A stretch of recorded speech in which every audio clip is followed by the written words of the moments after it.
안녕하세요. 오늘은 창세기 23장 말씀입니다. 말씀을 깨닫는 은혜가 우리 가운데 부어지길 원합니다. 그리고 선교 사명 감당하기로 다짐하는 우리 모두가 되어지기를 원합니다. 창세기 23장 1절 말씀, 사라가 127세를 살았으니 이것이 곧 사라가 누린 횟수라.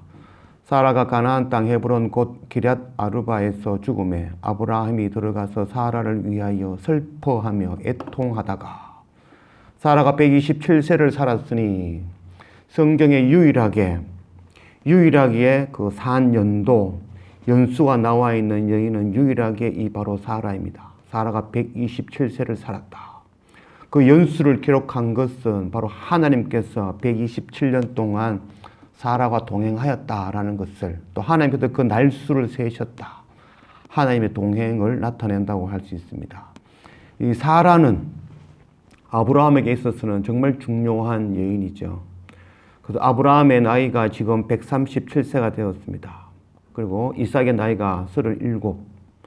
이때까지 아브라함은 이 사라 덕분에 하나님의 사람이 되어져 갔다라고도 할 수 있습니다.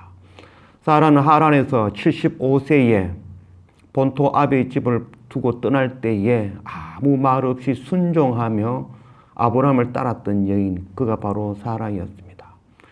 그리고 약속의 땅 가나안에 왔지만 결국 기근으로 힘들고 어려운 그 삶 가운데에 또한 애굽으로 내려갈 수밖에 없었고, 그것을 따라 나선 것이 결국 또 사라였습니다. 애굽에서 또 모진 순환을 당했습니다. 바로에게 팔려가는, 자기를 오라버니라 하며 동생이라 하며 결국 바로에게 팔려가는 그런 수치를 당했죠. 그럼에도 불구하고 사라는 또한 아브라함을 원망하지 아니하며 그것을 또 순종하였죠. 또 그 덕분에 바로 왕으로부터 많은 금은 보화와 가축들, 노예들을 얻어서 다시 예배의 자리로 회복할 수 있었던 그 역할을 바로 사라가 감당하였습니다. 또한 사라가 그 자기의 여종 하가를 아브라함의 첩으로 주는 그런 마음이 찢어지는 그런 일까지도 사라가 행하였죠. 그리고 또 아브라함이 또다시 그랄 땅에 나아가서 그 그랄 왕 아비멜렉에게 또 사라를 팔아넘기는 그런 악을 행하였죠. 그럼에도 불구하고 사라는 그것 또한 아브라함에게 또 순종하며 또 동생이라 하며 그 일을 감당하였죠.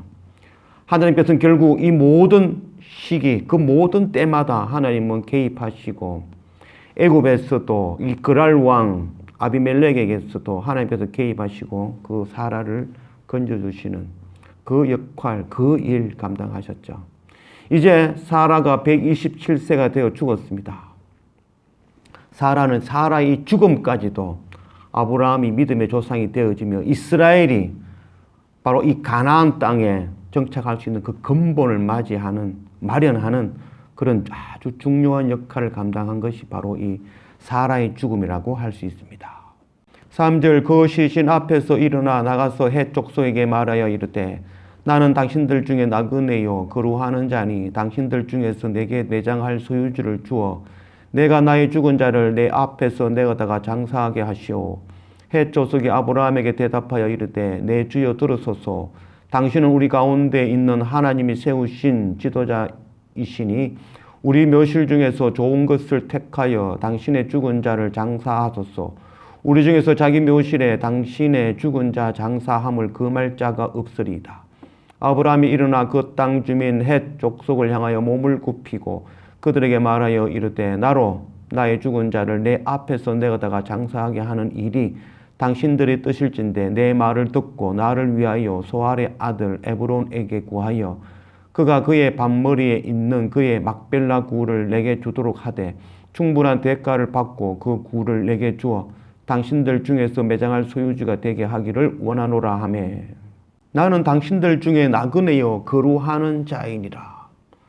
우리는 이 땅에 나그네의 삶을 살고 있는 자들이죠. 이 땅에 아무 소망이 없는 자들이죠. 우리의 소망은 바로 하나님의 나라, 하나님의 나라가 바로 우리의 소망이 되어지죠. 우리가 하나님의 나라를 소망하며 살아가면 이 땅의 것은 다 무시하고 살아갈 수 있을까요? 그렇지 않죠. 우리는 하나님의 나라를 소망하지만 하나님의 나라를 소망하기 때문에 우리가 사는 이곳, 이 땅, 지금 이곳에서 우리는 하나님의 나라, 우리가 소망하는 그 하나님의 나라를 이곳에서 실현하며 살아가는 것, 그것이 바로 우리의 소망 가진 자들의 자세라고 할 수 있습니다. 아브라함은 자기 스스로를 나그네여 거루하는 자라. 우리의 인생은 나그네의 인생이죠. 아브라함의 인생 또한 나그네의 인생으로 이 땅에 소망을 두는 자가 아니며 바로 하나님의 나라를 소망하며 나아가는 그 자가 바로 아브라함입니다. 그러나 그 또한 하나님의 나라를 소망하는 자이기에 이 땅에서 하나님의 나라를 이루기 위해 누구보다도 열정적으로 살아가는 그가 바로 아브라함이라고 할 수 있습니다. 아내 사라가 죽었습니다. 아내를 묻을 그 장지를 헷 족속들은 무료로 사용하라고 하였지만 아브라함은 끝까지 돈을 지급하며 그 땅을 사기를 원하였습니다.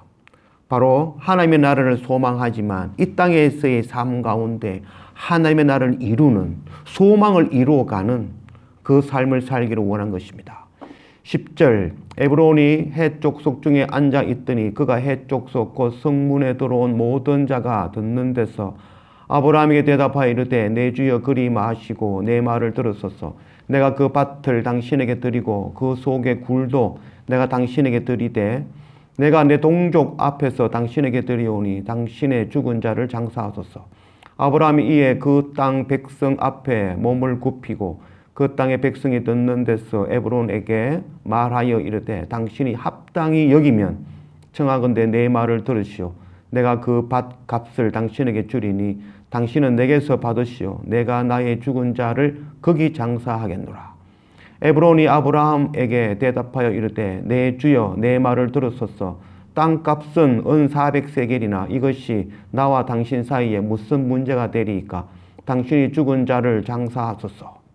아브라함이 에브론의 말을 따라 에브론이 헷 족속이 듣는 데서 말한 대로 상인이 통용하는 은 400세겔을 달아 에브론에게 주었더니 아브라함은 이미 사라의 죽음을 통하여 예전부터 봐두었던 땅, 바로 에브론의 그 막벨라 굴, 그것을 지명하여 그것을 소유로 달라라고 말하고 있습니다.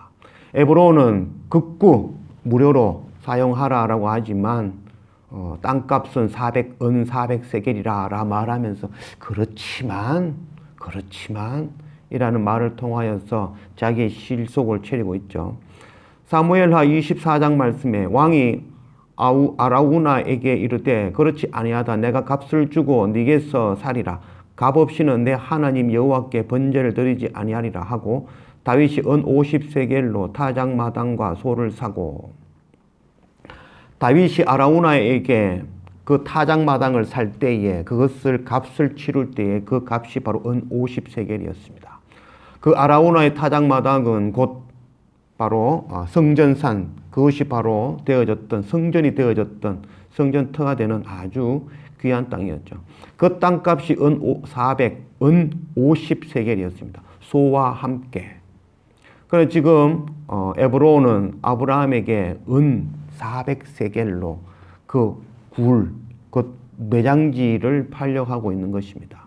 얼핏 보기에도 사용하고 있는 용도가 있는 그 땅이 50세겔이었다면 이 땅은 무덤이죠.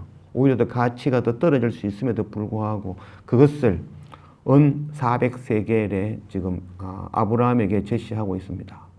아브라함은 2번 거래하지 아니하고 흥정하지 아니하고 흔쾌히 그 값을 달아주는데 그 값을 달아줄 때에 쌍인이 통용하는 그 당시에 개인이 원하는 자기만의 그런 계량이 아니라 그 당시에 통용되는 그 저울을 통하여 은 400세겔을 달아서 그 에브론에게 주고 그 막벨라 굴을 사게 되었습니다. 역사적으로 보면 헷 족속들, 가나안에 살고 있던 헷 족속들은 이방인들에게 땅을 팔지 않는 그런 풍습이 있다고 합니다. 그래서 어떤 면에 있어서는 아브라함에게 이 땅을 팔지 않으려고 그렇게 했는지도 모르겠지만 오늘 이 사라의 죽음 앞에서는 해쪽 속도 이 땅을 팔 수밖에 없는 상황이 되어졌습니다. 왜냐하면 해쪽 속들은 이 죽은 이들을 섬기는 그런 풍습이 또한 있었다고 합니다. 그래서 죽은 이를 매장지로 사용하겠다 할 때에는 팔 수밖에 없었던 또 그런 이유가 있다라고도 합니다.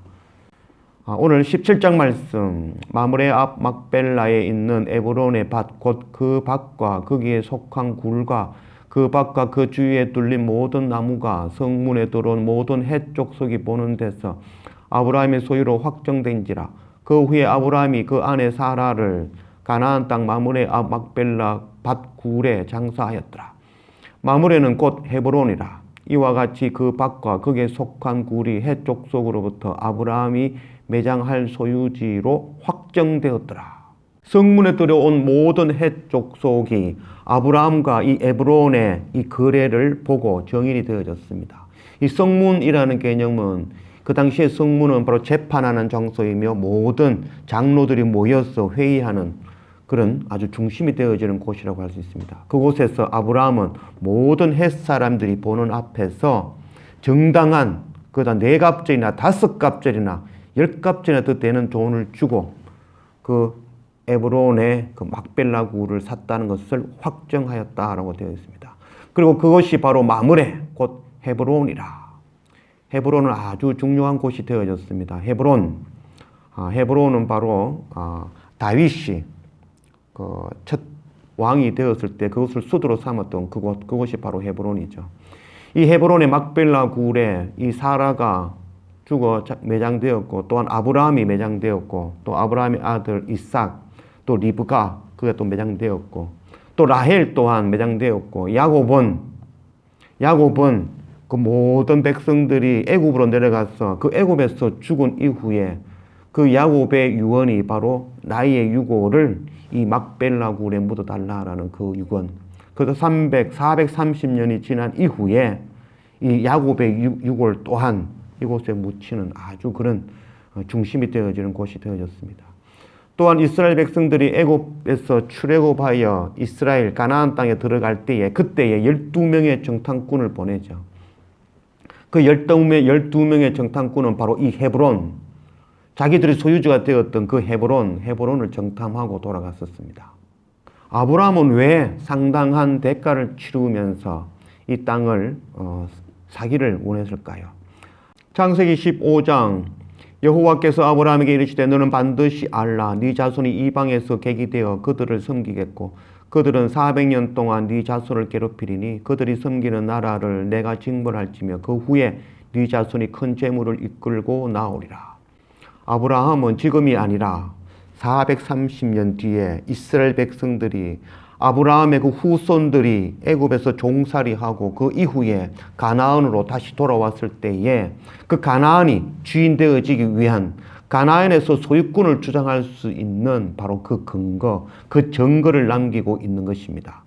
히브리서 11장 말씀에 믿음은 바라는 것들의 실상이요 보이지 않는 것들의 증거니라. 아브라함은 하나님의 말씀을 통하여서 바라보고 있는 것이 있습니다. 이삭이란 아들을 통하여서 그 아들을 통하여서 큰 민족을 이루어지고 그 민족이 다시 가나안 땅에 들어와서 이 가나안 땅을 소유하게 되고 이 또 가나안 땅을 소유한 그 민족을 통하여서 열방이 복을 얻을 바로 그 예수 그리스도께서 오신다는 것, 그것 믿는 바로 바라보면서 소망하는 자였습니다. 그래서 그것 바라보는 것들이 실상이요 이미 그것이 되어진 것으로 깨닫고 상당한 대가를 치르며 그 막벨라 굴을 삼으로 그것을 통하여서 이 땅의 주인이 되어지는 그 근거를 마련하였던 것입니다. 또한 보이지 않는 것들의 증거니 보이지 않는 430년 뒤에 일어날 그 일 이미 보이지 않는 일이지만 오늘 아브라함은 막벨라 굴을 에브론에게 은 400세겔을 주고 샀어 그것을 증거로 삼았습니다. 이것이 바로 믿음이라고 할 수 있습니다. 바로 믿음의 조상 아브라함. 믿음은 바라는 것들의 실상이요 보이지 않는 것들의 증거니. 우리 안에 이런 믿음들이 부어지기를 원합니다. 우리가 바라는 것, 우리가 소망하는 것, 그 하나님의 나라, 그 하나님의 나라를 우리는 소망하고 살아가지만 그 하나님의 나라가 이미 이곳에서 이루어졌다. 실제로 이루어졌다라는 그 삶을 우리가 살아가길 원합니다. 하나님의 나라, 그 나라 소망하는 그 나라 하나님의 나라지만 지금 이곳 또한 하나님의 통치가 있는 바로 하나님의 나라라는 것. 그것 깨닫고 실상, 바라보는 것들의 실상, 바로 이 땅에 하나님의 나라, 천국을 만들어가는 그런 우리의 삶을 살기를 원합니다. 또한 보이지 않는 것들의 증거, 우리의 미래, 내일도 우리는 보지 못하지만 그 증거, 믿음의 증거를 가지고 오늘 우리는 예수 그리스도 십자가 앞에 날마다 엎드림으로 바로 그 증거를 삼아 그것으로 또한 믿음의 사람으로 세워지는 우리가 되기를 원합니다. 우리는 이 땅에 나그네로 살아가는 자들입니다. 우리는 하나님의 나라를 소망하지만 바로 하나님의 나라를 소망함으로 오늘 이곳에 하나님의 나라를 이루는 그 삶, 이곳에 하나님의 나라를 이루는 삶은 바로 우리가 예수 그리스도 십자가의 그 은혜를, 그 은혜 앞에 엎드림으로 구원함을 얻는 것, 또한 우리가 구원함을 얻었으면 또한 그것을 열방에 우리의 자녀들과 우리의 제자들과 이웃과 형제들에게 열방에게 이 복음의 말씀 전하여 그들 또한 하나님의 백성, 하나님의 소유가 되어지며 또 하나님의 나라를 꿈꾸는 그 소망 품고 살아가게 만드는 이 선교의 사명 감당하며 오늘을 사는 것이 바로 하나님의 나라를 지금 이곳에 살아가는 것이라고 할 수 있습니다. 아브라함은 바라고 보이지 않는 것, 그것을 믿음으로 오늘 상당한 대가를 치르며 막벨라 굴을 사서 하나님의 그 언약의 말씀이 이루어지기를 준비하는 자였습니다. 이 믿음 우리 가운데 부어지기를 원합니다. 그래서 우리는 하나님의 나라를 소망하며 오늘 복음 전하는 그 선교의 사명 감당하며 살아가는 오늘 이곳에 하나님의 나라를 이루기 위해 살아가는 그런 우리 모두가 되어지기를 원합니다. 기도합시다. 아버지 하나님 감사합니다. 오늘 창세기 23장 말씀으로 우리 가운데 오신 하나님 감사합니다. 아브라함의 그 믿음이 우리 가운데 부어지기를 원합니다. 바라는 것들의 실상이요 보이지 않는 것들의 그 증거를 삼기 위한 그 아브라함의 그 믿음. 우리는 이 땅에 나그네로 살아가며 하나님의 나라를 소망하며 살아가는 자들입니다. 하나님의 나라를 소망함으로 또한 이 땅에 바로 하나님의 나라를 이루는 그 삶 살아가는 우리의 삶이 되기를 원합니다. 아브라함 또한 나그네로 살아가며 하나님의 나라를 소망하며 살아가는 자지만 그 또한 이 땅에 상당한 대가를 치르며 하나님의 그 뜻, 그 언약의 말씀이 이루어지기를 준비하며 그 막벨라 굴을 사는 그 아브라함의 모습과 같이 우리가 하나님의 나라를 소망하며 하루하루 살아가지만 또한 그 하나님의 나라를 소망함으로 이 땅에 지금 우리가 사는 이 땅에 하나님의 나라를 이루어가는 그 삶 살아가는 우리가 되게 인도하여 주십시오. 이곳이 바로 하나님의 나라. 그래서 하나님의 그 예수 그리스도 십자가의 복음을 전하여 하나님의 복음이 충만해지는 하나님이 가득한 예수 그리스도의 은혜가 가득한 성령으로 충만한 그 땅이 되어지는 하나님의 나라를 이 땅에 이루는 그 삶, 바로 선교 사명 감당하며 살아가는 그런 우리의 삶 되게 인도하여 주십시오. 우리의 자녀와 우리의 이웃과 우리의 형제들에게 예수 그리스도 십자가의 복음을 전하여 그들 또한 하나님의 백성, 하나님의 나라를 꿈꾸며 이 땅을 하나님의 나라로 만들어가는 그 사명 감당하는 자로 세워져 가는 바로 그 선교의 사명 감당하는 우리 모두가 되어지도록 인도하여 주십시오. 감사합니다. 예수님의 이름으로 기도드립니다. 아멘.